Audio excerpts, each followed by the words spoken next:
In section 6.2, we learn how to distinguish between elements and ions, and most importantly, we learn how to write the names for ions. This is a fairly simple process, but it's important to recognize that there is one set of rules for naming cations and another set of rules for naming anions.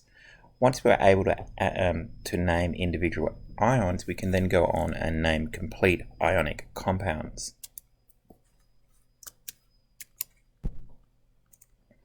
So atoms have an equal number of protons and electrons, and as a result, they have no electrical charge. This is because protons and electrons have opposite electrical charge.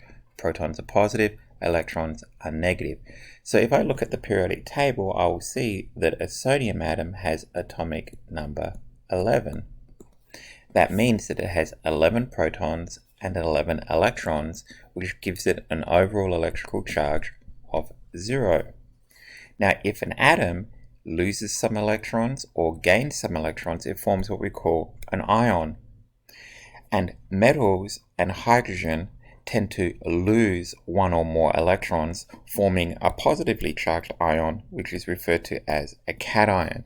So sodium atoms tend to lose one electron, forming single positively charged sodium ions. And the reason for the single positive charge is that the sodium ion has an imbalance of protons and electrons. If we lose one electron, we still have 11 protons, but now we only have 10 electrons, which gives an overall electric charge of +1. And we indicate the charge on an ion with a superscript sign for the ion, and then if needed a multiplier as well. So if we were looking at the magnesium 2+ ion, we would write it just like that. If we were looking at the aluminum 3+ ion, we would write it like that. And then similarly for negatively charged ions, we write the charge as a superscript following the ion's symbol. As I mentioned, it is hydrogen and the metals that form cations. If an atom gains one or more electrons, it forms a negatively charged anion. So here we have a chlorine atom and it is gaining one electron. Now the charge doesn't go away, so we have to have the same charge on both sides of our arrows here, and it forms a single negatively charged chloride ion. So a chlorine atom, we can look on the periodic table and we see that it has atomic number 17, and that means it has 17 protons and 17 electrons, and because the number of positives and negatives is equal, it has an overall electrical charge of 0. However, when our chlorine atom gains an electron, it now has 17 protons and 18 electrons, and that gives it an overall electric charge of -1. So it's important to recognize that it is the nonmetals that form anions, and hydrogen is a nonmetal. So we should recognize that hydrogen sometimes forms a cation and hydrogen sometimes forms an anion. It depends what it's being reacted with. Overwhelmingly, it is more common for hydrogen to form a cation. In many cases, you can predict the sign and charge of an ion from its position in the periodic table. Now we know that nonmetals, which are over on the right on the periodic table, they form anions. So we can get the charge of the sign of the charge pretty easy. The question becomes how big a negative is. It 1 negative, 2 negative, 3 negative, etc. And we have a really simple rule for figuring out the size of the charge on an anion. It's just equal to the group number written in Roman numerals. So we're going to be talking about like 5A, okay, minus 8. So you just look at your periodic table and you find that group number, and then you subtract 8 from it, and that gives you the size of the negative charge on your nonmetal anion. So oxygen is over here in the periodic table and it's in group 6A. So 6 minus 8 gives me minus 2, so that tells me that oxygen forms an anion with a minus 2 charge. That is, it gains 2 electrons when forming an anion.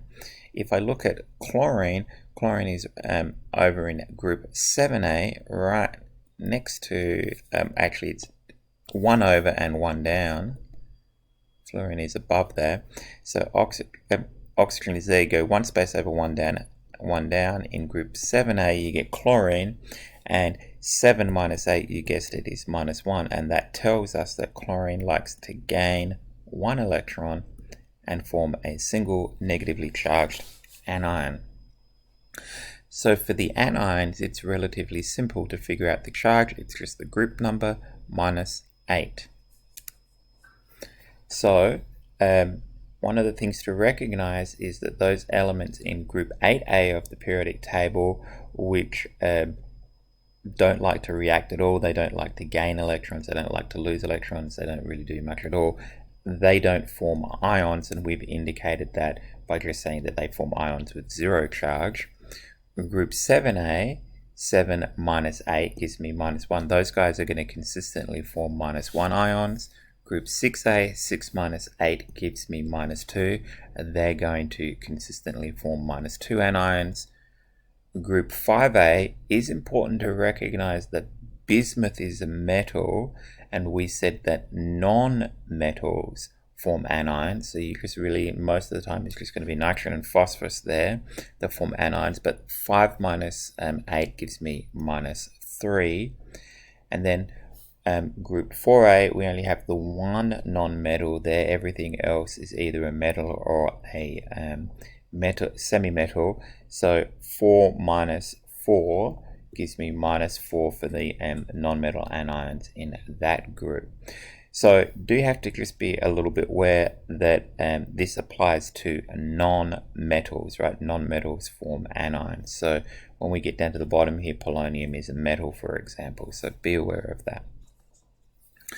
The halogens in group 7A, they belong to the element family called the halogen. The elements in group 7A belong to the element family called the halogens, these guys here.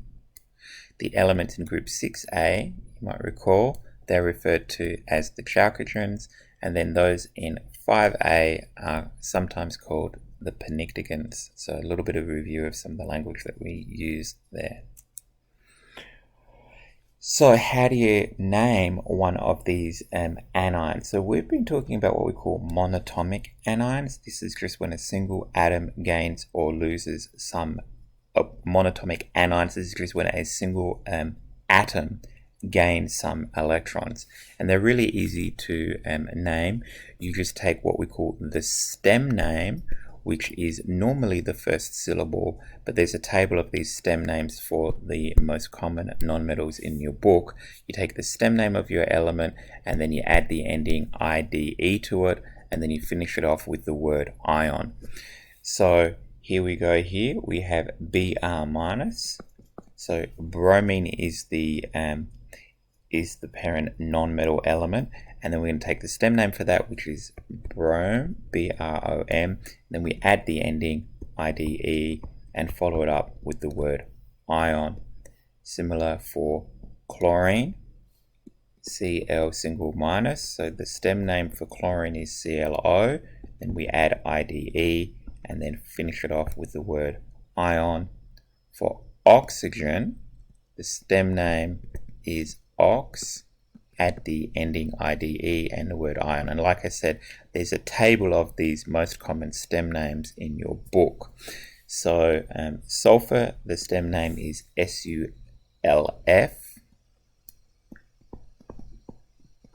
and then we finish that off with IDE and then the word ion. So it's really kind of easy, right? Notice how there's no indication of the size of the charge, and the reason is it's not needed, because remember, it's just the group number minus 8, so we can always figure it out from the periodic table. Okay, so now we're going to have a look at the naming of cations, and remember that cations are formed by hydrogen and the metals. So we've got lots of different classes of metals, right? So for example, we have these representative elements, and then the metals there are in group 1A and group 3A, and then a few more in group 4A and 5A. Then we've got these metals that are part of what we call the transition elements. These are the ones that are in the B groups in the middle of the periodic table. And then we've also got all of these metals that are in the inner transition elements. So metals are more numerous and diverse in their properties in comparison to non-metals. And the non-metals are just these guys over here that are in orange. Okay. So we kind of need to be mindful of this as we work through.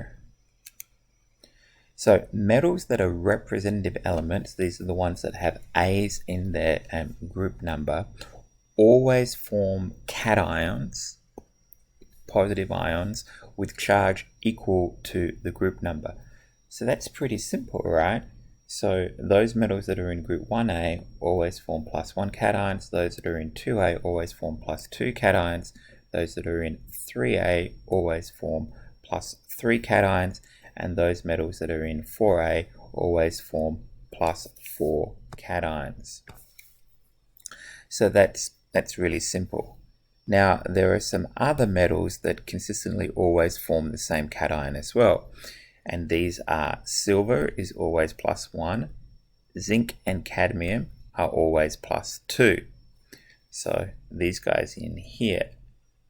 So what you've got is a simple rule: group 1A is always +1, group 2A is always +2, group 3A, but just the metals, remember, is always +3, and group 4A, again just the metals, is always +4, and then silver is +1, zinc is +2, and cadmium is 2+. And so these metals that always form the same cation every time are referred to as fixed charged cations. You can rely on them to form a cation with that charge. So when it comes time to write the formula of any monatomic ion, whether it's a cation or an anion, what you do is you write the element symbol first, followed by the charge of the ion as a superscript, right? So we've seen this already. So lithium plus, magnesium 2+, aluminum 3+. Doesn't matter whether it's a cation or an anion, here are a bunch of anions. Okay, so that's kind of important, all right? So when it comes time to name these fixed charged metal ions, these ones that are in group 1A, 2A, 3A, 4A, or silver, zinc, or cadmium, you just give the name of the metal atom that they're created from, and then just add the word ion to the end. So it's a little easier than the anions in that you don't have to mess with the name at all. So this just becomes lithium ion because it's made from a lithium atom, and this would just become magnesium ion. So it seems almost too easy, doesn't it? All right, it seems almost too easy.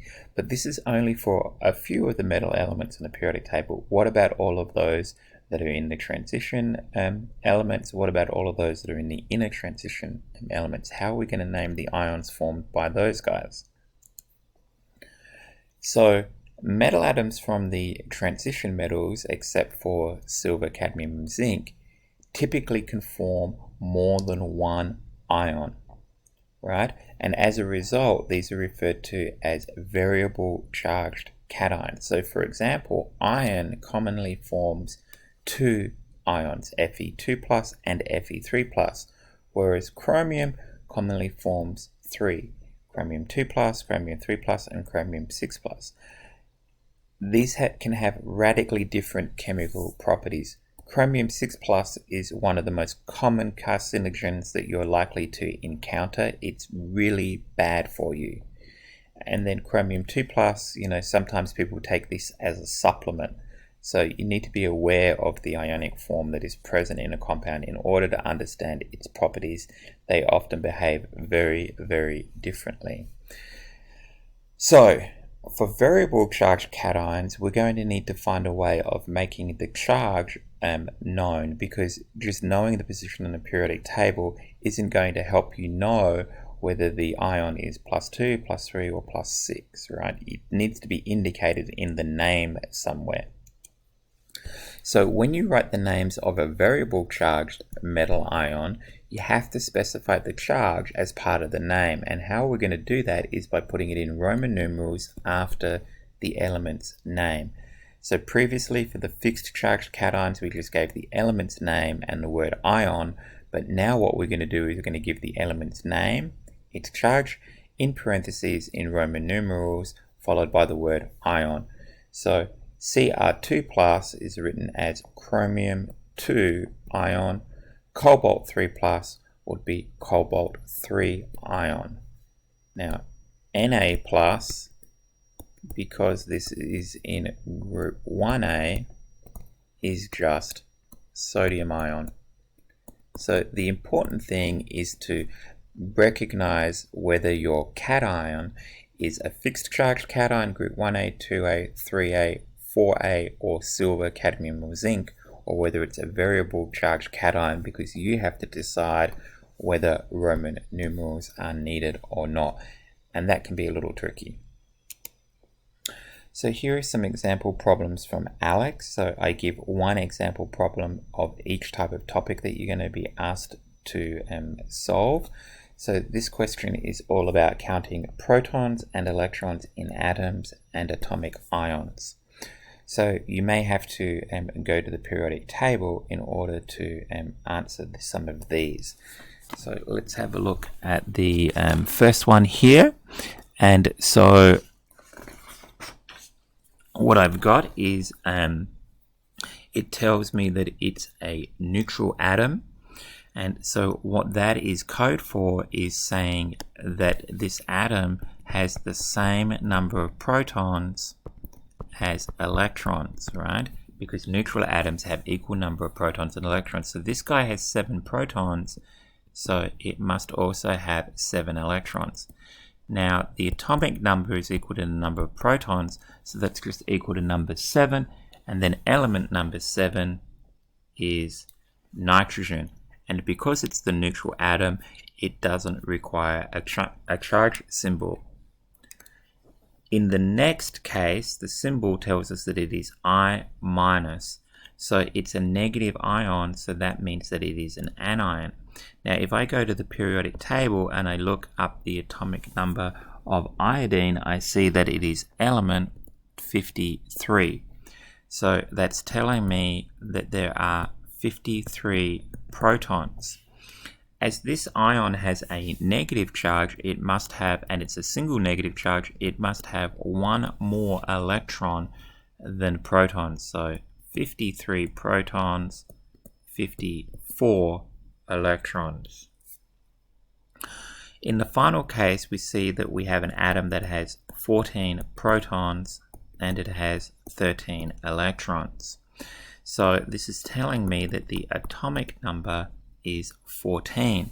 So the element with atomic number 14 is silicon. So I know that it's going to be silicon. Now we can see here that there is an imbalance between the number of protons and the number of electrons. And in particular, there is one less electron than protons, which means that this guy has a charge of +1. So I'm going to indicate that with a plus there. So it is positively charged. That means that it's a cation and its symbol Si+. Okay, so here's a similar one. So it says predicting the ions formed by common main group elements. Main group elements are also referred to as representative elements,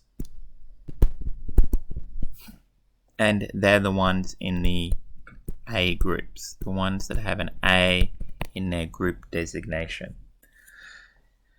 So let's have a look here. What we've got is says complete the following table. For example, in the first row, decide whether scandium 3+ is a cation or an anion. And then in the second row, write the symbol for the ion that an atom of sulfur is most likely to form, and then decide what type of ion it is. So let's go through here and see what we've got. So this guy here, scandium, it's 3+, it's clearly a cation. Okay, so sulfur is a non-metal. Here it is over here in the non-metals.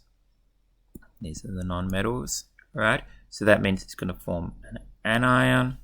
And then the symbol of the ion, it's in group 6A. So 6 minus 8 gives me -2. Remember to figure out the charge on an anion, you do the group number minus 8. So that's going to be S2 minus fluorine.